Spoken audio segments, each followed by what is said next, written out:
Bismillahirrahmanirrahim. Assalamualaikum warahmatullahi wabarakatuh. Alhamdulillahi rabbil alamin wa bihi nasta'in ala umurid dunya waddin. Wassalatu wassalamu ala asyrafil anbiya'i wal mursalin wa ala alihi wa sahbihi wattabi'in lahum bi ihsanin ila yaumiddin, amma ba'd. Allahumma 'allimna ma yanfa'una wanfa'na bima 'allamtana innaka antal alimul hakim. Rabbana zidna ilma warzuqna fahma. Allahumma inna nas'aluka ilman nafi'a wa rizqan tayyiba wa amalan salihan mutaqabbala. Allahumma ja'alna mimman yastami'una al-qawla fayattabi'una ahsana. Allahumma ja'alna bi rahmatika fi ibadikas salihin. Bapak-bapak, ibu-ibu jamaah subuh yang dimuliakan Allah Subhanahu wa taala. Alhamdulillah, dengan izin Allah pagi ini, pagi hari yang mulia, yaitu hari Jumat ini, kita duduk kembali di majlis ilmu kita, yang mana majlis ilmu kita adalah mengenai amalan sehari-hari dan juga adab yang harus kita perhatikan dalam aktivitas kita sehari-hari. Bapak Ibu sekalian, kajian kita pada minggu yang lalu masih berkisar tentang memberikan salam.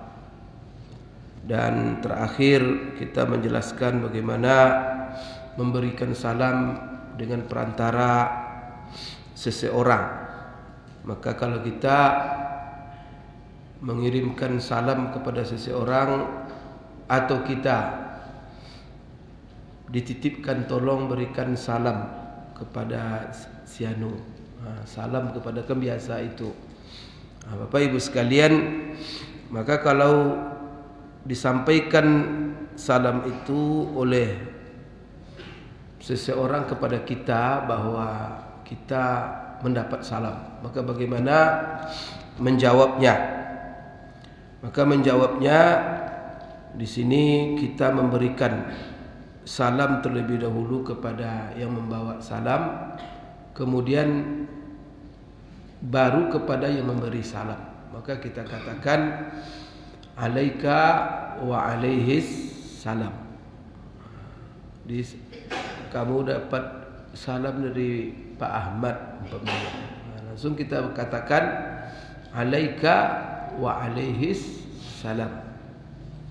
Di sini apa arti wa alaika wa alaihis salam?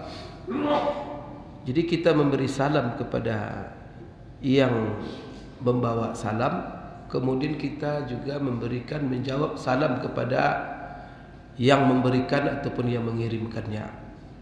Ini kemarin yang kita bahas, dan ini biasa Bapak Ibu sekalian. Maka seperti di dalam beberapa hadis, malaikat Jibril menyampaikan salam dari Allah kepada Rasulullah kepada Siti Khadijah. Itu hebatnya. Kemudian Rasulullah pernah juga mengatakan kepada Aisyah, Jibril kirim salam kepada Aisyah. Apa di dalam hadis yang diriwayatkan oleh Imam Bukhari dan Muslim dari Aisyah, qala li Rasulullah sallallahu alaihi wasallam, hadza Jibril yaqra'u alaikis salam. Hai Aisyah, ini malaikat Jibril barusan menyampaikan kepadamu salam.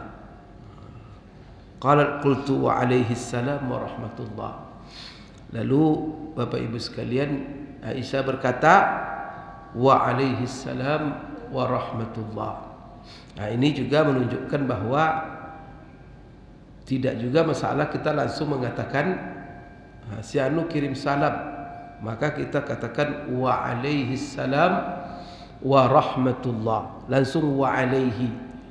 Hi itu artinya dia, dan atasnya juga salam wa rahmatullah. Ini hadis ini Bapak Ibu sekalian terdapat dalam Sahih Bukhari dan Muslim. Kemudian para ulama seperti Imam Nawawi, ya, dia anjurkan ketika dia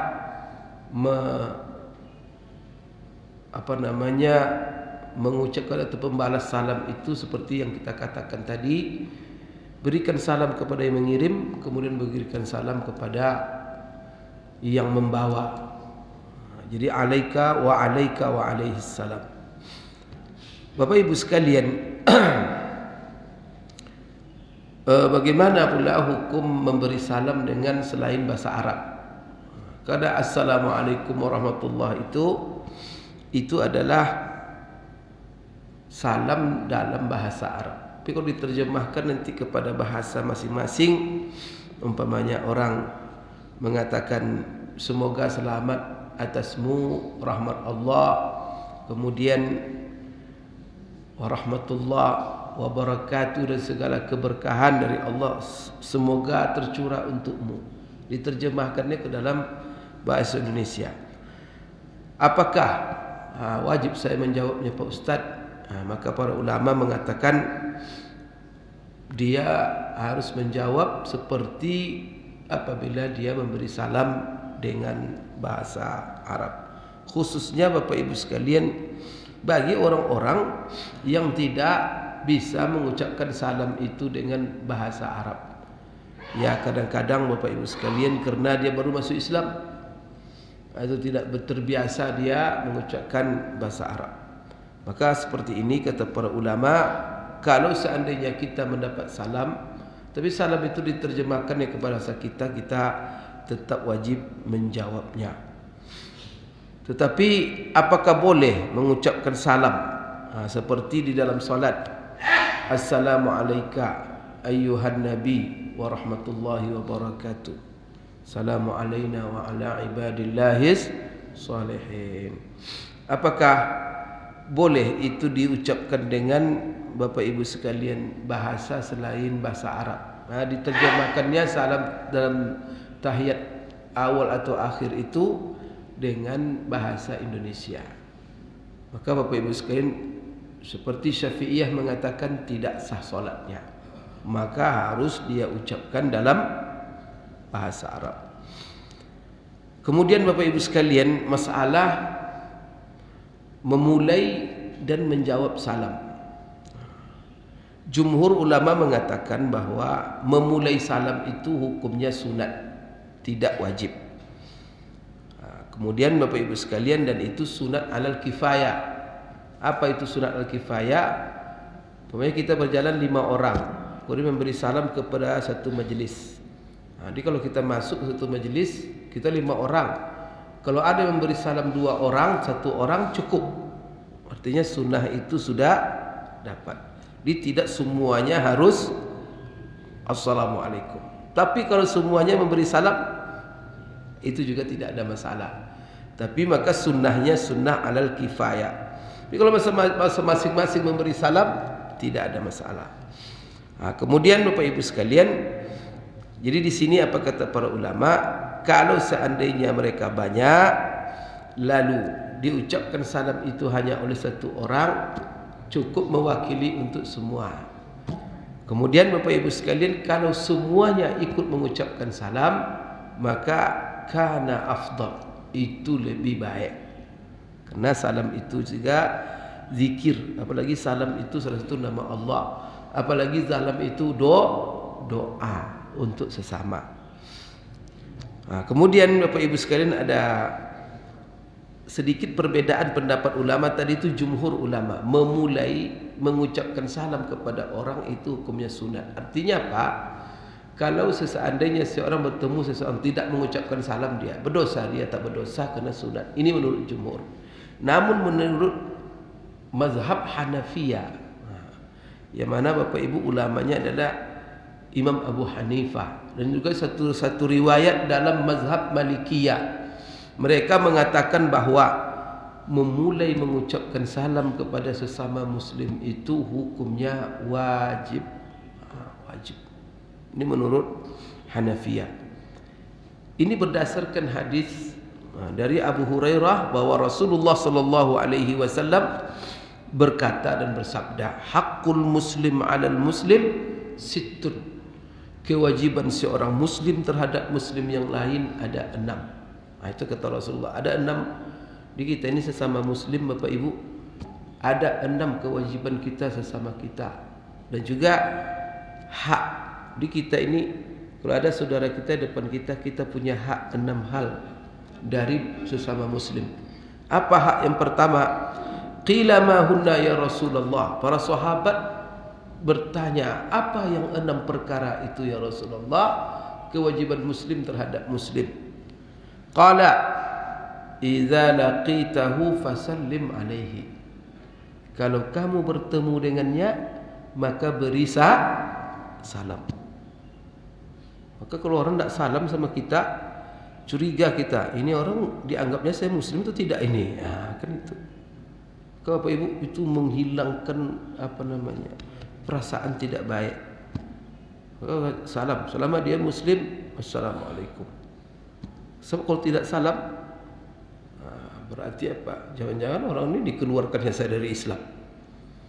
Jadi ini menimbulkan nanti tanda tanya, dan ini nanti menimbulkan suudzon. Terus sebabnya kalau seandainya tidak dia beri salam, sebagaimana mengatakan surat, kenapa kamu tak beri salam? Tetapi Bapak Ibu, jangan ditunggu orang memberi salam. Maka masing-masing berlomba-lomba dia lebih dahulu memberikan salam, apalagi posisinya sama-sama. Kemarin kita menjelaskan yang berjalan memberi salam kepada yang duduk. Kemudian Bapak Ibu yang berkendaraan memberi salam kepada. Tapi kalau sama-sama berjalan, siapa yang memberi salam dulu? Maka yang paling baik dan yang paling afdal yang memulai memberi. Maka kita berlomba untuk memulai. Jadi kalau orang tidak memberi salam, jangan ditunggu. Mungkin ada orang kadang-kadang ditunggunya orang beri salam sama dia. Tapi kita lebih memulai. Kecuali posisi kita tadi itu berjalan, duduk, berkendaraan, dan ada yang berjalan. Tapi kalau sama-sama berjalan memulai. Tapi Bapak Ibu kalau tidak ada orang memberikan salam atau kita memberikan salam, dia tidak jawab, itu perlu datangi, jawab salam saya, karena saya menjawab salam itu hukumnya wajib bagi kamu. Kalau tidak kamu berdosa. Ini yang pertama Bapak Ibu. Jadi kewajiban muslim terhadap muslim, apabila kamu bertemu dengannya, fasallim alaihi, maka kamu harus beri salam. Pak Ustaz, kalau seandainya saya tidak tahu dia muslim atau tidak muslim, apakah saya memberi salam?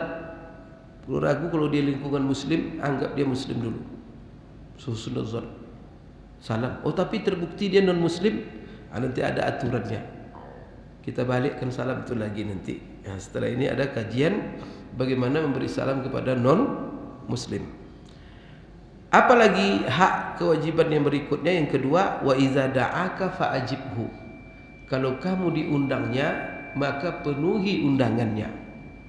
Itulah sebabnya ulama mengatakan memenuhi undangan sesama muslim hukumnya wajib. Tidak datang. Kemudian apalagi, wa iza stansahaka fansahhu. Apabila dia minta nasihat, maka beri dia nasihat. Jadi Pak ya, kadang-kadang kan datang anak muda kepada kita, Pak kasih saya nasihat, Pak kasih saya petunjuk. Itu Bapak Ibu, kalau ada orang minta nasihat, wajib diberi nasihat. Termasuklah kami kalau ada ustaz-ustaz, Pak Ustaz minta kami pengajian, tidak boleh dia menolak, karena itu kewajiban. Maka wa idza stansahaka fansah lahu. Apabila dia minta nasihat, maka wajib kamu berikan nasihat kepadanya. Ini keberapa itu? Hafal Bapak Ibu ya, kewajiban muslim 6 kata Rasulullah. Hadis ini terdapat dalam Sahih Muslim. Jadi pertama, apabila bertemu memberi salam. Yang kedua, apabila diundang datang. Yang ketiga, apabila dia minta nasihat, beri dia nasihat. Wa iza atasa fahamidallah fashammithu. Apabila dia bersin lalu dia mengucapkan alhamdulillah, maka balas dengan mengucapkan yarhamukallah. Itu jangan lupa itu. Nah, saya lihat banyak sekali kita abai dalam masalah ini. Itu Bapak Ibu, hakul muslim alal muslim. Menurut mazhab Hanafi wajib hukumnya katanya. Jadi kalau orang bersin, alhamdulillah. Maka kita yang mendengar langsung menjawab yarhamukallah dan diperdengarkan. Kemudian Bapak Ibu sekalian nanti dijawab pula oleh yang mengatakan yarhamukallah, dijawab lagi. Jadi itu semuanya Bapak Ibu sekalian isinya doa. Maka ketika dia mengucapkan alhamdulillah yarhamukallah, semoga Allah menyayangimu, semoga Allah memberikan kamu kasih sayang, rahmat, melimpahkan rahmat kepadamu. Ini yang keempat. Wa iza marida fa'udhu, apabila dia sakit maka jenguk dia. Maka berarti ini menjenguk orang sakit. Wa iza mata fattabi'hu, kalau dia meninggal dunia maka antarkan jenazahnya. Jadi jangan sampai jenazah berjalan sendiri, Bapak Ibu sekalian. Maka mengantarkan jenazah ke kuburan itu hak. Itu hak si mayat itu terhadap kita yang hidup. Maka kita yang hidup wajib menyolatkannya. Jadi kan yang mayat itu kan wajib mandi. Maka salah satu Bapak Ibu sekalian kewajiban terhadap mayat, apa sebab seseorang wajib mandi? Itu meninggal dunia. Tapi bagaimana dia mandi sendiri? Kan tak mungkin. Maka orang dengan mati dia wajib mandi. Kan ada mandi itu pertama keluar mani, kena berhubungan, kena haid, kena nifas, kena masuk Islam. Kemudian di antara wajib mandi apalagi mati. Tapi kan orang mati kan tak mungkin dia memandikan sendiri. Maka siapa yang memandikannya? Wajib kepada orang yang hidup. Kemudian dia wajib disolatkan oleh orang yang hidup, wajib dikafankan, kemudian wajib dikuburkan. Maksudnya apa? Bahwa hak seorang muslim terhadap muslim ketika dia meninggal, maka kita ikut dalam penyelenggaraan jenazahnya. Minimal kita menghadiri. Walaupun itu bukan kita memandikan, tapi ketika solat jangan lupa ikut solat, khususnya bapak-bapak. Karena ada bapak-bapak menyenguk orang meninggal, tiba solat duduk aja dia, itu salah sekali itu. Banyak sekali ruginya. Berdosa dia memang tidak berdosa, tetapi rugi sekali. Jadi Bapak Ibu sekalian, 6 ya. Apa hak seorang muslim terhadap muslim? Pertama, memberi salam. Yang kedua, memenuhi undangannya. Yang ketiga, memberi nasihat kalau dia minta. Yang ketiga, mengucapkan yarhamukallah ketika dia bersin. Yang keempat, yang kelima, menjenguk dia sakit. Yang keenam, mengantarkan jenazahnya ke kuburan. Itu hak itu. Itulah sebabnya kalau sudah menjadi budaya kita, apabila ada meninggal tetangga, maka kita Bapak Ibu berhenti bekerja hari itu, minta izin kita. Maka kalau kantor, kalau kita bekerja ada tetangga meninggal, itu diberi izin itu. Ini sudah menjadi tradisi. Itu dari mana tradisi itu? Ya dari agama kita. Karena kewajiban kita mengantarkan dia, menyelenggarakan sampai dia dimakamkan. Bapak Ibu sekalian, inilah hukum memulai salam. Jadi siapa yang memulai salam, maka kita wajib memberi salam kepada sesama muslim, kata Imam Abu Hanifah. Tapi jumhur ulama memberikan salam itu hukumnya sunnat dan sunat kifayah. Kalau ada sebagian yang memberi salam, maka gugur bagi yang lain. Tapi kalau semuanya ikut memberi salam, kalau dia banyak-banyak, maka itu lebih afdal. Kemudian bagaimana menjawab salam? Ini kita juga Bapak Ibu jelaskan. Sedangkan menjawab salam, fa in kanal musallam alaihi wahidan. Jadi ada orang bersalam, assalamualaikum.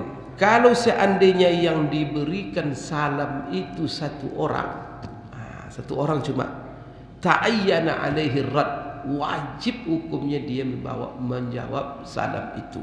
Kalau dia satu orang, maka assalamualaikum, waalaikumsalam. Kemudian ini kalau dia satu orang, kan kita memberi salam ini, tergantung nanti yang hadir kita berikan salam itu satu orang atau lebih. Kalau satu orang, satu tadi wajib dia, kalau tidak berdosa dia. Itu yang pertama. Yang kedua, kalau seandainya yang kita beri salam itu lebih dari satu, atau dia berjamaah, banyak orangnya, maka di sini Bapak Ibu sekalian, menjawab salam di sini hukumnya wajib, tapi wajibnya wajib kifayah atau fardu kifayah. Berarti Bapak Ibu sekalian, seperti ustaz memberi salam kepada jemaah, kan banyak ini, banyak. Bapak Ibu sekalian, maka siapa yang wajib? Wajibnya fardu kifayah, kata para ulama. Fardu kifayah apabila sebagian sudah menjawab salam itu, gugur kewajiban itu bagi yang lain. Tapi semuanya tak ada menjawab, maka semuanya berdosa. Berarti ini fardu kifayah. Fardu kifayah ini apabila dijawab oleh sebagian, lalu Bapak Ibu sekalian gugur kewajiban itu bagi yang lain, maka apabila semua menjawab, itu yang lebih afdal. Jangan pula nanti Bapak Ibu diremeh-remehkan pula menjawab salam ini. Kata ustaz yang wajib satu orang, cuma satu orangnya menjawab sudah cukup, maka kita tak perlu lagi. Enggak, rugi kita, karena menjawab salam itu ibadah. Kemudian Bapak Ibu itu adalah doa. Kemudian jangan-jangan nanti yang lain tidak menjawab salam, apa dosa kita semuanya. Ini apabila yang diberikan salam itu lebih dari satu, maka yang penting jawaban itu ada dari siapapun jawaban itu. Afdalnya semuanya adalah menjawab. Oleh karena itu, fa in radda wahidum minhum saqatal haraju 'anil baqin.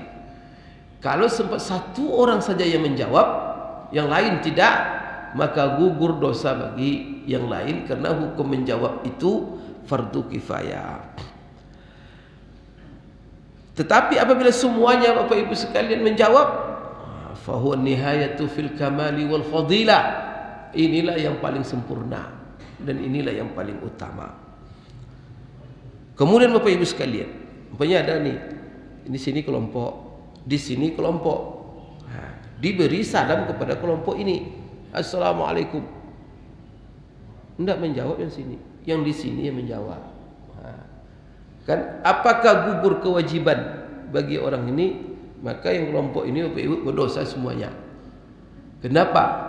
Walaupun yang lain, kelompok lain menjawab, karena dihadapkan kepada dia, kepada mereka, dijawab oleh kelompok lain, maka Bapak Ibu tidak gugur kewajiban. Maka di sini dikatakan falau radda ghairuhum lam yasqutir raddu anhum. Artinya apa? Kalau seandainya diberi salam satu kelompok, tidak satu pun menjawab, dijawab oleh kelompok yang lain, padahal mereka yang tidak diberikan salam, maka tidak gugur dari kelompok yang diberikan salam kepada mereka kewajiban mereka.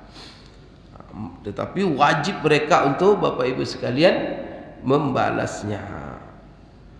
Kalau seandainya Bapak Ibu sekalian mereka memadakan dari kelompok lain, maka di sini Bapak Ibu sekalian, apa kata para ulama? Mereka berdosa semuanya kelompok yang tidak menjawab tadi, padahal kepada mereka diberikan salam. Kan biasa itu Bapak Ibu sekalian, kita kan beronggok-onggok sini satu, sini satu, sini satu. Apalagi umpamanya di taman, sini adalah kelompok, nanti assalamualaikum, assalamualaikum. Maka yang diberi salam di antara mereka itu salah satu, minimal satu harus ada yang menjawab. Kalau seandainya tak satu pun tak menjawab, dijawab oleh yang lain, maka kelompok yang diberikan salam itu Bapak Ibu sekalian berdosa. Bapak Ibu sekalian, perintah untuk memberikan salam ini di dalam Al-Quran, di dalam Sunnah Rasulullah, dan juga perbuatan sahabat, ada semua Bapak Ibu. Di dalam Al-Quran saya juga sudah bacakan ayat ini yang terdapat di dalam surah An-Nur ayat 61, fasallimu ala anfusikum tahiyyatan min indillahi mubarakatan tayyibah. Maka ucapkan oleh kamu salam kepada sesama kamu, kata Allah. Itu sebagai ucapan penghormatan dari sisi Allah. Dan ucapan salam itu penuh berkah dan penuh dengan kebaikan. Di dalam Al-Quran juga Allah katakan, wa idza huyyitum bi tahiyyatin fahayyu bi ahsana minha aw rudduha. Apabila kamu diberikan salam, maka ucapkan dengan balas dengan yang lebih baik atau balas dengan setimpal. Ini kita sudah jelaskan. Ini adalah nas-nas ayat Al-Quran yang memerintahkan kita untuk memberikan salam. Begitu juga Bapak Ibu sekalian dari Amr bin As, anna rajulan sa'ala Nabi sallam ayyul islami khair. Rasulullah pernah ditanya oleh seseorang, Islam itu yang paling baik apa ya Rasul dalam Islam itu? Apa yang paling baik ajaran Islam itu yang saya amalkan? Coba dengarkan Bapak Ibu, ini pertanyaan seorang sahabat di dalam Sahih Bukhari dan Sahih Muslim. Apa kata Rasulullah? Tut'imut ta'ama wa taqra'us salama ala man arafta wa man lam ta'rif. Apa artinya? Kamu suka memberi makan. Itu Bapak Ibu ya. Jadi ngasih makan orang, ngajak makan orang, selalu buat buat makanan, ajak orang makan. Itu amalan yang terbaik di dalam agama kita. Sekarang kan tren itu. Tiap hari Jumat beri nasi bungkus, bagi-bagi makanan. Itu bagus sekali. Karena banyak sekali hadis Bapak Ibu sekalian yang menjelaskan bahwa salah satu amal yang paling afdal itu ngasih makan orang. Masya Allah. Apalagi yang kita kasih makan itu orang-orang miskin, anak-anak yatim Bapak Ibu. Kemudian juga Bapak Ibu sekalian, Rasulullah SAW, coba bayangkan, Rasulullah SAW ditanya tentang haji mabrur. Haji mabrur ini kan salah satu amal haji. Mabrur itu yang diterima oleh Allah. Apa ciri orang yang hajinya mabrur? Apa kata Rasulullah SAW? Coba dua juga Bapak Ibu. Di sini ditanya oleh Amr bin As, apa ajaran Islam itu yang terbaik ya Rasulullah? Apa jawaban Rasulullah? Tut'imut ta'am, kamu memberi makan. Yang kedua, kamu memberi salam kepada orang yang kamu kenal dan orang yang tidak kamu kenal. Ini bukan satu hadis Bapak Ibu sekalian. Maka di dalam hadis yang lain, Rasulullah SAW ditanya, apa itu ma birrul haji ya Rasulullah?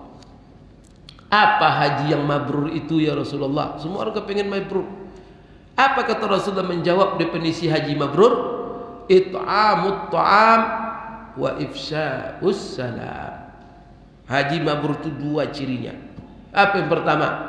It'amut ta'am, suka memberi makan. Maka selama hajinya suka bantu orang, suka ngasih makan orang. Kemudian setelah haji senang dia ngasih makan orang. Yang kedua, wa ifsya'us salam, menyebarkan salam. Jadi indikator, bukti, tanda orang yang hajinya mabrur, Bapak Ibu suka ngasih makan. Dan ini juga simbol Bapak Ibu ngasih makan orang itu hal yang selalu mengenyangkan. Tapi bukan hanya makan saja, tetapi membantu, memberikan pelayanan, memberikan manfaat, memberikan kebaikan kepada orang lain. Itulah amalan yang terhebat di dalam Islam. Sebagaimana ditanya oleh Amr bin As kepada Rasulullah. Kemudian yang kedua, menyebarkan salam. Allahu Akbar. Dua Bapak Ibu. Pertama, selalu memberikan kebaikan, memberikan makanan, bantuan, masuk semuanya itu. Rasulullah cuma memberikan contoh satu dengan makanan, ngasih makan orang lain. Maksudnya apa? Seluruh kebaikan yang kita berikan yang menyenangkan. Kalau makan kan mengenyangkan. Kalau ngasih minum melepaskan hausnya. Maka ngasih minum itu juga begitu. Kalau Bapak Ibu sekalian, ada hal-hal yang orang minta bantu kepada kita berikan kebaikan. Maka seluruh bentuk kebaikan Bapak Ibu ini kita berikan kepada orang lain. Kemanfaat yang kita berikan itu adalah puncak daripada amalan yang terbaik dalam agama kita. Maka Rasulullah SAW mengatakan di dalam sebuah hadisnya, semua kita tahu hadis itu, khairun nas anfa'uhum linnas. Sebaik-baik manusia yang paling bermanfaat untuk orang lain. Kita menjadi manusia yang terbaik. Coba Islam yang terbaik, bantu orang lain dan menyebarkan salam. Kau sebaik-baik kamu, kata Rasulullah sallallahu alaihi wasallam, yang paling bermanfaat untuk orang lain. Maka Bapak Ibu ya, jangan segan-segan kita memberi manfaat. Kalau ada gotong royong atau apa, ibu-ibu jangan segan-segan ngasih minum, ngasih makan. Itu amal yang paling afdal, luar biasa. Hendaknya satu minggu itu, walaupun kita tidak mengundang orang, maka ide-ide menyebar nasi bungkus apa, tapi ada juga yang tidak baiknya. Saya lihat sekarang di jalan Sudirman, jalan Gajah Mada, jalan apa, banyak sekali orang-orang miskin duduk-duduk di situ, menunggu orang ngasih nasi bungkus berjejeran tiap pagi Jumat. Coba Bapak ke sana tiap pagi Jumat. Sebagusnya kan, ini kan mempertontonkan kemiskinan namanya. Bagusnya apa? Diantar ke rumah-rumah mereka kalau kita ingin beri makan. Mana catat di sini orang miskin Bapak, atau tukang becak. Ya, ketika duduk di tempat becak itu, jangan suruh mereka berbaris, apalagi di pemandangan umum. Itu kan tidak bagus Bapak Ibu sekalian, dilihat oleh umat yang lain. Ini umat Islam dia bagaimana? Merendahkan Islam itu tak boleh. Oleh karena itu selalu terhormat. Saya mengatakan kepada orang-orang yang menyalurkan zakat, jangan dipanggil orang-orang miskin itu ke Basnas, tapi antarkan zakat itu ke rumah-rumah mereka. Mereka sudah miskin, penerima zakat. Jangan pula mereka direndahkan dengan dipertontonkan. Tetapi apa? Berikan kepada mereka, dan mereka tetap menjaga kehormatan dirinya. Maka yang dipuji oleh Allah orang-orang miskin itu Bapak Ibu, orang miskin yang tidak meminta-minta. Dia miskin tapi pun menjaga harga diri. Tak mau dia minta-minta, dan juga belas kasihan, menunggu belas kasihan orang. Walaupun dia miskin, tetapi dia bekerja keras, tetap bersungguh-sungguh, walaupun sedikit rezekinya, tapi itu adalah hasil usaha sendiri. Ini. Kemudian Bapak Ibu sekalian, di dalam hadis yang lain, di sini dari Abu Hurairah, hadis ini juga diriwayatkan Bapak Ibu sekalian oleh Imam Bukhari dan Muslim. Khalaqallahu Adam ala suratihi, tuluhu sittuna dhira'an. Falamma khalaqahu qala izhab. Allah, kata Rasulullah, Allah menciptakan Adam, panjangnya 60 hasta, tingginya. Ini Nabi Adam itu tinggi Bapak Ibu. 60 hasta berapa meter itu? Satu hasta ini ada setengah meter ya. Ya 30 meter lah tingginya itu. Tapi kita kenapa pendek-pendek, tinggal 2 meter, 1,5 meter lagi. Ini hadis dalam Sahih Bukhari, Sahih Muslim. Rasulullah mengatakan Adam itu Allah ciptakan itu tingginya 60 hasta, zira'an. Ketika Allah menciptakannya, Allah katakan izhab. Adam, saya berdiri, dia pergi kamu kepada kelompok mereka itu, kelompok malaikat. Jadi ada malaikat sedang duduk. Jadi di sini izhab fasallim ala ulaika nafar minal malaika julus. Itu sekelompok malaikat. Berangkat kamu sana. Ada malaikat yang sedang duduk. Apa kata? Fastami' ma yuhayyunaka. Coba kamu dengarkan apa ucapan penghormatan mereka kepadamu. Itu kata Allah kepada Nabi Adam. Adam, pergi kamu ke malaikat sana. Coba lihat, coba kamu dengarkan nanti apa yang mereka ucapkan kepada kamu. Fa innaha tahiyyatuka wa tahiyyatu dzurriyyatika. Apa yang diucapkannya sama kamu, itulah ucapan selamat untukmu dan juga untuk anak cucumu sampai hari kiamat. Itulah ucapan. Faqala assalamu alaikum. Faqalu assalamu alayka wa rahmatullah, fazaduhu wa rahmatullah. Jadi di sini ucapkan oleh kamu salam kepada mereka, yaitu assalamu alaikum. Bapak Ibu sekalian, datang Adam kepadanya. Jadi Allah ajarkan, coba kamu pergi ke sana, kamu ucapkan salam kepada mereka, dan salam ini merupakan salam resmi untukmu dan seluruh anak cucumu. Kita ini semuanya anak cucu Adam. Berarti salam kita Allah langsung mengajarkan, ucapkan kepada mereka assalamualaikum. Bapak Ibu, datang Adam kepada mereka, lalu Adam mengucapkan assalamualaikum. Lalu para malaikat menjawab assalamualaikum assalamualaika warahmatullah. Maka di sini Bapak Ibu sekalian mereka menjawab waalaikumsalam warahmatullah, ditambah di situ warahmatullah. Cuma di sini ada dua timbal balik assalamualaikum. Kemudian juga Bapak Ibu sekalian mereka malaikat ketemu dengan Adam juga mengucapkan assalamualaikum warahmatullah. Jadi assalamualaikum ini resmi menjadi salam mulai dari Nabi Adam sampai hari kiamat. Maka jangan dirubah-rubah dengan selamat pagi, selamat sore, selamat malam. Ini Bapak Ibu dari sejarah Nabi Adam nih. Awal diciptakan Nabi Adam sudah diajarkan oleh Allah mengucapkan salam kepada para malaikat. Berarti ini salam manusia kepada malaikat assalamualaikum, salam malaikat kepada manusia juga assalamualaikum, salam Allah kepada manusia juga assalamualaikum. Salamun qaulan mir rabbir rahim. Di dalam hadis yang lain dari hadis Al-Bara' bin Azib berkata, amarana Rasulullah SAW bisab'in. Ini Bapak Ibu tadi kan 6 perkara. Rasulullah memerintahkan kami, kata Bara' bin Azib, dengan 7 perkara. 7 perkara Allah perintahkan kami. Apa perintah Rasul 7 perkara? Pertama, menjenguk orang sakit. Yang kedua, menyelenggarakan jenazah. Yang ketiga, menjawab orang bersin yang mengucapkan alhamdulillah. Yang keempat, menolong yang lemah. Maka kalau ada yang lemah-lemah ditolong. Ada yang miskin Bapak Ibu kita bantu bersama-sama. Ada anak yatim Bapak Ibu kita bantu bersama-sama. Dan ini alhamdulillah sudah berlaku di kehidupan kita. Kemudian apalagi itu yang keempat. Yang kelima, wa'aunul mazlum, menolong orang yang terzolimi. Ada orang Bapak Ibu sekalian terzolimi, ditipu orang, habis duitnya. Sekarang banyak Bapak Ibu sekalian orang terhipnotis semuanya. Hipnotis habis kekayaannya. Nangis dia Bapak Ibu menjerit. Maka bagusnya masyarakat berembuk, nyumbang sama dia sama-sama. Itu namanya aunul mazlum. Ada orang terzolimi kita tolong sama-sama. Inilah Bapak Ibu masyarakat Islam. Setelah itu apa? Wa ifsa'us salam, kemudian juga menyebarkan salam. Kemudian Bapak Ibu sekalian wa ibrab al-muqsim. Ini apa namanya?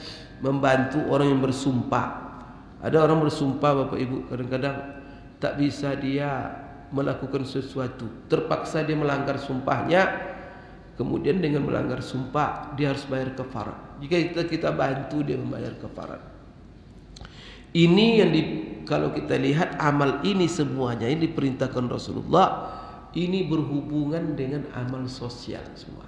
Menjenguk orang sakit, kemudian mengantar jenazah, kemudian menjawab orang yang bersin, menolong orang yang lemah, membantu Bapak Ibu orang yang terzolimi, menyebarkan salam. Allahu Akbar. Inilah perintah Rasulullah SAW kepada kita.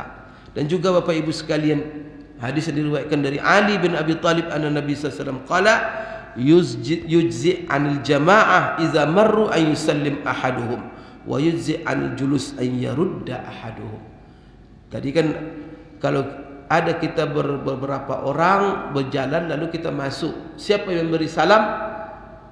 Apakah semuanya? Cukup satu, tapi afdalnya semuanya. Siapa yang menjawab? Cukup satu, tapi afdalnya semua menjawab. Apa dasarnya? Dasarnya adalah hadis yang diriwayatkan oleh Abu Dawud. Apa dari Ali bin Abi Thalib? Rasulullah bersabda, apa kata Rasulullah? Cukup untuk mewakili beberapa orang apabila mereka memberi salam, satu orang memberi salam, dan cukup bagi orang-orang yang duduk yang mendapatkan salam atau yang diberikan salam, yang menjawab adalah salah seorang mereka. Namun Bapak Ibu sekalian, cukup ini, maksud cukup itu apa? Ukuran minimal.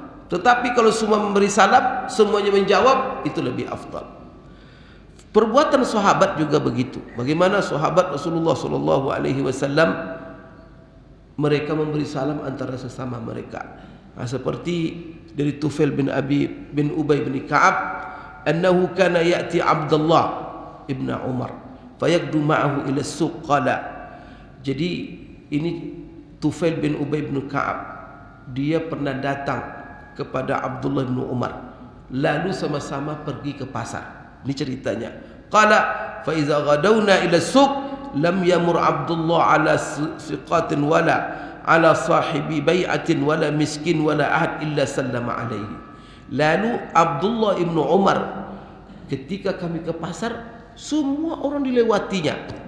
Apakah orang yang duduk, orang yang sedang jualan, orang miskin, tak seorang pun yang ditemuinya kecuali Abdullah ibn Umar sallama alaihi, memberi salam. Maka kalau bapak ibu pergi ke pasar, kalau membeli cabai, sudah jelas orang tu Islam, salam dulu, Assalamualaikum. Baru nanti minta kepada dia cabai sekilo, cabai 1 on, 2 on, setengah kilo. Jangan langsung bapak ibu, mari kita amalkan sunnah Rasulullah ini. Jadi kalau kita ke pasar ketemu dengan kawan, Assalamualaikum. Ketemu dengan siapa saja, Assalamualaikum. Di sini Abdullah bin Umar, apa kata Tufail bin Ubay bin Ka'ab? Saya pernah berjalan dengan Abdullah bin Umar ke pasar, tidak dia lewat seseorang pun kecuali dia beri salam. Begitulah bapak ibu, Abdullah bin Umar mempraktikkan sunnah Rasulullah sallallahu alaihi wasallam. Qala Tufail berkata, fajitu Abdullah bin Umar yawman fastatba'ani ila as-suq faqultu lahu ma tasna' bis-suq wa anta la taqif 'ala al-bay' wa la tas'al 'an as-sila' wa la tasumu biha wa la tajlis bi majalis suq wa aqul ijlis bina hahuna natahaddas. Faqala wa kana Tufail ya abtan innama naghdu min ajli salam nusalli ala man laqinahu. Satu hari bapak ibu, ini lebih hebat lagi. Satu hari Tufail dibawa juga oleh Abdullah bin Umar ke pasar. Ngapain ke pasar? Kemarin kita ke pasar, saya lihat kamu belanja tidak, berdagang juga tidak, menawar juga tidak, kemudian juga kamu juga tidak duduk-duduk di sana. Untuk apa kita ke pasar? Apa kata siapa kata Abdul Umar? Sini kamu. Ya abtan. Abtan itu artinya yang punya perut gitu. Karena dia agak gemuk Tufail ini. Innama naghdu min ajlis salam nusallim ala man laqinahu. Ini luar biasa bapak ibu. Kita berangkat ke pasar itu, pergi pasar itu bukan hanya untuk belanja. Walaupun tidak belanja kita, saya ajak kamu ke pasar hanya sekedar semata-mata untuk memberi salam. Itu bapak ibu. Ke pasar dia hanya untuk beri salam. Kalau ada orang di sini untuk beri salam, dia ke pasar tidak belanja. Begitu bapak ibu sekalian. Innama naghdu min ajlis salam. Kita pergi ke pasar itu hanya untuk beri salam. Nusallim ala man laqinahu. Kita memberi salam kepada orang yang kita pertemui. Jadi bapak ibu ya, kalau kita pergi ke pasar belanja bagus. Maka saya katakan kepada orang-orang kadang, kenapa Rasulullah ataupun ulama memutuskan pekerjaan yang terbaik itu berdagang, berbisnis, berdagang. Apalagi berdagang kita menawarkan pedagang sana sini. Kenapa bapak ibu? Karena rupanya dari dalam berdagang itu banyak ibadah yang bisa kita laksanakan. Coba, pertama di antara ibadah kalau kita berdagang, tentu kan kita keluar rumah. Keluar rumah kita berdoa, berzikir, Bismillahirrahmanirrahim ala Allah. Ya tak? Masa kita bapak ibu di rumah baca Bismillahirrahmanirrahim, kita duduk di rumah nonton TV, kena mungkin. Kapan kita ke zikir itu keluar? Kalau kita keluar rumah. Yang kedua, kita kalau ketemu orang disuruh senyum, perempuan sama perempuan apa? Senyum itu sedekah. Mungkin bapak ibu senyum-senyum sendiri di rumah. Pada siapa? Jumpa orang baru senyum. Maka kalau bapak ibu jadi pedagang, pahala luar biasa. Maka kalau ada yang membeli, khususnya ibu, tapi ya bapak-bapak pun sah sembarang senyum. Ada ibu-ibu yang artinya yang sah secara syariah. Maka kalau ketemu, beri senyum dulu. Memberi senyum itu sebelum mereka menawar, itu sedekah itu. Karena ada pedagang sangar saja, mana itu? Bapak ibu sekali, kesal orang pedagang. Kasih senyum, itu sedekah. Setelah itu apa? Memberi salam Bapak Ibu. Masya Allah. Kalau Bapak Ibu dagang, 100 orang datang kepada Bapak Ibu, memberi salam, dia Bapak Ibu jawab salamnya. Kalau dia tidak kasih salam, kita yang ngasih. Jadi kalau ada orang yang duduk, ada orang jalan, tidak kasih salam, kita ngasih salam. Kalau 100 orang kita temui ngasih salam, Allahu Akbar. Jadi Bapak Ibu kalau duduk kita jangan bilang rugi. Kalau tidak ada yang beli, kita duduk, rugi saya hari ini, jangan ada rugi. Bapak Ibu sekali keluar aja rumah berzikir, itu sudah berpahala. Nanti setiap orang ketemu senyum, itu sudah sedekah. Kemudian setiap orang kita beri salam, itu juga ibadah. Masya Allah. Menjawab salam, kalau kita salam wajib hukumnya. Wajib itu pahalanya besar Bapak Ibu, tidak seperti pahala sunat. Maka kalau ada kita berdagang ke pasar, tak ada laku satupun, pulang kita rugi. Nah, gimana rugi? Hari ini 100 salam sudah saya sebarkan, 100 salam sudah saya jawab. Berapa itu? Kalau dihitung-hitung itu pahalanya. Boleh Bapak Ibu senyum kepada 100 orang, berapa sedekah yang kita berikan? La ilaha illallah. Maka Bapak Ibu pedagang, setelah itu Bapak Ibu di dalam dagang itu banyak ibadah pula. Apa ibadah? Mendatangkan barang kepada orang. Masya Allah. Kalau sempat orang itu sendiri yang mencari barang itu Bapak Ibu, dia berapa biaya yang dia butuhkan? Kalau Bapak maunya jual bawang, bawang di Riau ini kan tidak ada. Ada nanam bawang di Riau? Tidak ada. Di mana bawang sekarang? Di Sumbar? Ada di mana lagi? Di Jawa atau di Aceh sana? Jauh. Maka bapak-bapak mamanya Bapak Ibu jual bawang, Bapak ambil dari Sumbar dalam jumlah yang banyak. Kalau sempat setiap orang di Pekanbaru butuh bawang, pergi ke Sumbar belinya. Berapa dia butuh biaya? Hanya untuk beli bawang sekilo. Bawang sekilo sekarang berapa? Ada 100 ribu, enggak? Kan cuma 50 ribu atau 20 ribu mungkin itu apa? Kalau dia sendiri yang pergi cari sekilo ke Sumbar, berapa duitnya? Barangkali dia habis 500 ribu. Lalu kita ambil bawang banyak-banyak, sebab kita bawa ke pasar. Setelah itu mereka langsung sekilo Bapak Ibu kita beli maunya di Sumbar 50 ribu, kita jual kepada mereka 55 ribu. 55 ribu lebih itu halal, atau 60 ribu itu untung halal. Setelah itu apa? Biaya mereka masing-masing yang beli itu dihitung oleh Allah sebagai sedekah. Tadi seharusnya biaya mereka kalau pergi sendiri 500 ribu. Sekarang kita membawa Bapak Ibu hanya bayar mereka 55 ribu. Kita sudah untung, dia sudah diuntungkan, hemat biaya mereka, tidak ke Sumbar lagi carinya. Hematlah umpamanya 450 ribu. 450 ribu hemat itu Allah jadikan Bapak Ibu sekalian sedekah bagi para pedagang. Maka pedagang itu banyak pahalanya. Maka apa kata Rasulullah? At-tajir as-sadiq al-amin ma'an nabiyyin was-siddiqin. Pedagang yang jujur, yang amanah, tempatnya di surga. Bukan tanggung-tanggung Bapak Ibu. Di mana? Tempatnya di surga, setara dengan para nabi. Itulah sebabnya ulama mengatakan pekerjaan yang paling mulia dagang. Maka anak-anak kita didik jadi pedagang, jangan jadi pegawai. Karena kadang-kadang ada kekurangan orang Sumbar ini. Sebenarnya dia pedagang, itu anaknya sekolah, Pak kasih duit Pak untuk jajan sekolah. Tapi kata bapaknya, nih jajan. Tapi kamu hati-hati sekolah ya, rajin-rajin kamu sekolah supaya kamu besok jadi pegawai. Jangan kayak bapak susah, bapak pedagang. Astagfirullah, salah itu. Maka kalau orang Cina katanya tidak begitu. Pak kasih jajan. Apa katanya? Buka toko. Pagi-pagi suruh buka toko. Maka orang Cina pagi-pagi dah buka kedai. Kamu cari jajan kamu di situ.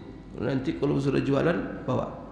Kalau tidak jualan, Bapak Ibu nanti sampai dia sekolah tidak juga jualan. Pulang-pulang nanti. Apa kata orang tuanya? Jangan kau pulang dulu. Tunggu toko sampai kamu dapatkan jajan pagi tadi yang kau ambil itu sudah balik. Maka mereka itu kalau anak sekolah mereka, saya pernah ke Tanah Abang, saya lihat banyak mereka pakai seragam sekolah, di toko-toko itu. Balik sekolah. Setelah tamat sekolah, tidak ada mereka jadi pegawai, jadi pengusaha semua. Maka mereka menguasai ekonomi. Seharusnya begitu. Jangan bilang, kalau saja kamu sekolah ya besok jadi pegawai negeri, jangan susah kayak bapak. Mana pula susah jadi pedagang itu, Pak? Pedagang itu mulia.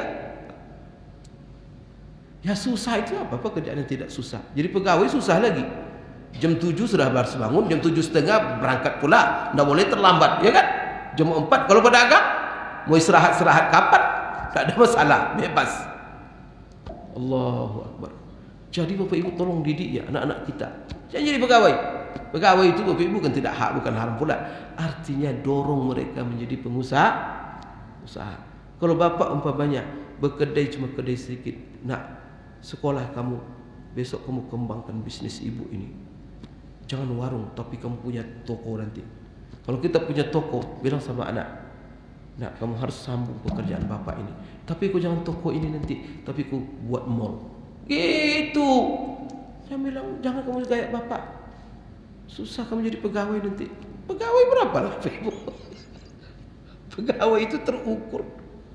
Sekarang orang yang kaya-kaya itu apa? Pengusaha. Maka mental pengusaha itu dididik terus generasi kita. Subhanallah. Bapak Ibu sekalian, jadi Abdullah bin Umar, maka dia ke pasar itu cuma untuk ngasih salam. Allahu Akbar. Bapak Ibu sekalian yang dimuliakan Allah Subhanahu wa taala, ini adalah kajian kita mengenai siapa yang memberikan salam, siapa yang membalas salam, dan bagaimana manfaat salam itu pekerjaan terbaik. Ingat ya tadi dua, it'amut ta'am wa ifsya'us salam, menyebarkan salam, orang kita kenal atau orang tidak kita kenal. Bapak Ibu sekalian, terakhir saya ingin membahas apa hukum memberi salam kepada orang yang sibuk dengan pekerjaannya. Dia orang sedang sibuk beri salam. Pertama, masalah orang yang sibuk dalam ibadah. Seperti apa? Orang sedang azan atau sedang qamat. Apa hukum memberi salam kepada orang yang sedang azan dan sedang qamat? Kemudian Bapak Ibu sekalian, apa hukum kalau kita membalas azan? Kita sedang azan dan kita sedang qamat. Jadi kita ni sedang azan nih, tiba-tiba ada orang memberi salam. Jumhur ulama mengatakan bahwa hukum membalas salam bagi seorang muazzin yang sedang, Bapak Ibu sekalian, dia azan atau qamat, itu makruh kata jumhur ulama. Artinya apa? Tidak perlu dijawab kalau kita sedang sibuk dalam pertama azan, kemudian qamat. Apa alasannya?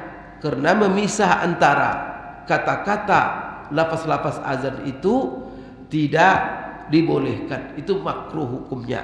Sekalipun Bapak Ibu sekalian dengan salam, Allahu Akbar, Allahu Akbar, tiba orang-orang ngasih salam, Waalaikumsalam warahmatullahi wabarakatuh, itu langsung baru disambung Allahu Akbar. Bapak Ibu, itu kata ulama makruh. Boleh memberi salam menurut Syafi'iyah cuma dengan isyarat saja, bukan dengan lafaz. Dengan lafaz tidak boleh. Kenapa? Karena tidak boleh memisah-misahkan. Begitu juga makruh hukum memberi salam kepada orang yang sedang bertalbiyah haji atau umrah. Karena ada orang labbaik Allahumma labbaik, labbaik la syarika lak labbaik. Kalau nampak orang sedang talbiyah, sedang haji, kita pergi umrah, pergi haji, orang sedang talbiyah, Bapak Ibu usah memberi salam. Dan kalau dia diberikan salam, mereka tidak wajib menjawabnya. Bahkan orang yang sedang talbiyah menjawab salam bagi mereka itu Bapak Ibu sekalian makruh hukumnya. Kemudian bagi kita yang memberi salam kepada muazzin dan juga orang sedang qamat juga makruh. Maka apa kata Syafi'iyah? Wa yukrah inda Syafi'iyah as-salam 'ala al-muazzin wal muqim linshighalihim bil adhan wal iqamah. Makruh hukumnya memberi salam kepada seorang muazzin yang sedang azan. Bukan makruh maksudnya kepada muazzin. Jadi tidak azan dia makruh juga hukumnya, bukan begitu ya. Kepada muazzin. Maksudnya ketika azan, ketika orang qamat memberi salam kepada yang tukang azan, tukang qamat itu hukumnya makruh. Dan ini dinaskan oleh Syafi'iyah. Hanabilah juga begitu. tidak disunatkan memberi salam kepada orang yang azan atau qamat, dan tidak wajib membalasnya. Bahkan Bapak Ibu sekalian, tapi kalau seandainya berbicara apakah batal azannya, tapi mereka mengatakan tidak batal kalau sempat dia dijawabnya. Kemudian juga Bapak Ibu, salam kepada orang yang sedang solat dan memberi salam. Salam kepada orang yang sedang solat, ini juga terdapat perbedaan pendapat. Menurut Malikiyah tetap sunat memberi salam, dan boleh menurut Hanabilah. Imam Ahmad mengatakan ketika ditanya apakah saya memberi salam kepada orang yang sedang solat, maka dia katakan ya, kamu berikan salam. Kemudian membalas salam dari orang yang solat, Bapak Ibu sekalian, tidak dibolehkan. Maka tidak dibolehkan seorang yang sedang solat apabila diberi salam menjawab salam. Allahu Akbar, solat, Assalamualaikum, Waalaikumsalam, terus solat. Apalagi dibilang saya sedang solat, itulah batal solatnya itu. Ulang lagi. Karena sekarang banyak yang lucu-lucu Bapak Ibu sekalian. Jadi di sini Bapak Ibu sekalian, kalau orang sudah tahu sedang solat, kalau memberi salam tak ada masalah. Cuman saja bagaimana Bapak Ibu sekalian menjawab salam dan dia Bapak Ibu sekalian sedang solat. Maka di sini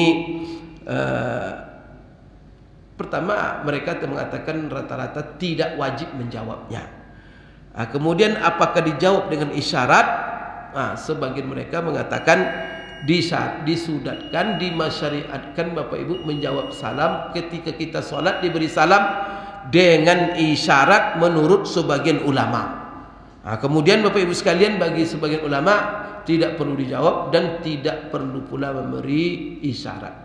Jadi kalau seandainya kita sedang solat di rumah, tiba-tiba orang memberi salam, kalau solat kita solat sunat Bapak Ibu, dia anjurkan kita mempercepat solat kita. Kalau seandainya itu tamu, karena tamu ini Bapak Ibu sekalian perlu, wajib dimuliakan, wajib dihormati, wajib dijamu. Maka kalau mereka memberi salam, kita sedang solat, ingat dipercepat solat kita dan kita beri tamu. Kemudian Bapak Ibu, kalau ada pekerjaan lain yang tidak Bapak Ibu wajib sifatnya, maka dahulukan menyambut tamu daripada pekerjaan yang lain. Karena menyambut tamu itu, ingat, itu adalah ibadah. InsyaAllah Bapak Ibu sekalian, kita akan jelaskan lagi memberi salam kepada orang sedang baca Quran, orang sedang berzikir, orang sedang makan. Kemudian Bapak Ibu, orang yang sedang di WC, bagaimana memberi salam kepada mereka, dan apa hukum menjawab salam ketika kita dalam kondisi itu diberi salam oleh orang lain. InsyaAllah kita jelaskan nanti pada minggu yang akan datang. Termasuk Bapak Ibu sekalian, salam kepada orang-orang yang non-muslim. Jadi pertama bukan memberi salam kepada orang fasik, preman yang sedang berbuat maksiat, pelaku maksiat, kemudian kelompok-kelompok bid'ah dan sesat. Setelah itu memberi salam kepada orang-orang Bapak Ibu sekalian non-muslim. Apa hukumnya? Ini dijelaskan oleh ulama di dalam kitab-kitab fikih berdasarkan hadis-hadis Rasulullah sallallahu alaihi wasallam, dan akan kita jelaskan pada minggu yang akan datang. Saya kira itu dapat saya sampaikan pada pagi hari ini. Dan ada yang bertanya Bapak Ibu? Tapi yang ditanya yang masalah yang akan kita bahas dulu. Di dalam masalah yang sudah kita bahas pagi ini. Jadi kesimpulannya pagi ini adalah keutamaan memberi salam. Dan ini menjelaskan kepada kita, ini adalah kewajiban muslim atas sesama muslim. Dan mari kita marakkan, kita masyarakatkan Bapak Ibu salam ini antara sesama kita. Tadi Bapak Ibu mendengar bahwa Abdullah bin Umar ke pasar bukan untuk belanja, bukan untuk menawar, bukan pula untuk Bapak Ibu kepentingan lain. Ketika ditanya oleh Tufail, untuk apa kamu ke pasar? Kita ke pasar, ayo sama saya.